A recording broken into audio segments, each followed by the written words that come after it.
Hi everyone, today I'm going to be talking about the Great Wall of China, but this video is not going to be about the whole history again. This time I'm going to be focusing on one specific part, which is the Ming Dynasty, because it's one of the most important parts of the wall that we see today.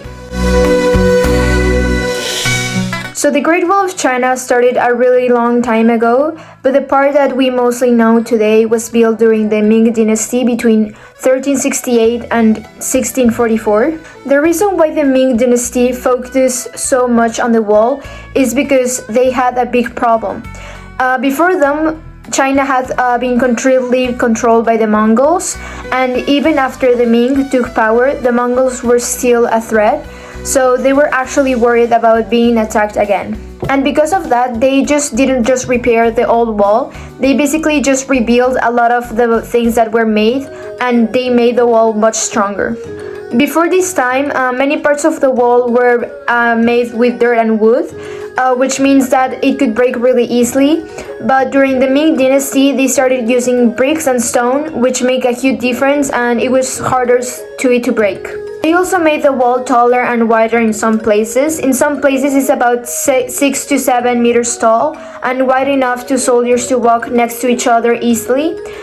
In some areas they could even ride horses on the top of the wall, which is kind of crazy to imagine. Another really important thing is that they built watchtowers.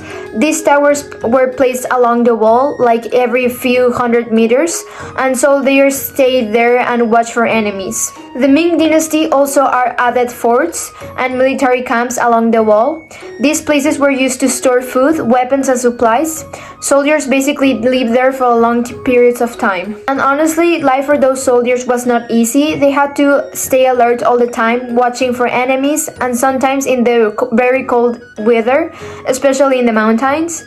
And they were often far from their families, which was really hard for them. Also, building the wall was extremely hard. Thousands of workers worked in really difficult conditions, and they had to carry heavy materials like bricks and stones, and they didn't have machines like we do today, so they had to use their hands. They used to work in mountains, deserts, and really remote areas. It took a lot of time, effort, and human work to build something this big. Even though the wall was really strong during the Ming Dynasty, it still wasn't perfect.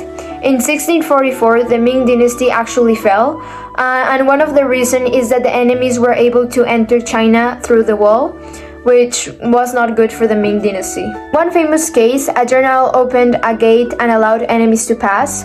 So this shows that even the strongest wall can fully protect a country if there are problems from the inside. Today, most of the parts of the Great Wall that people visit, especially near Beijing, were built during the Ming Dynasty.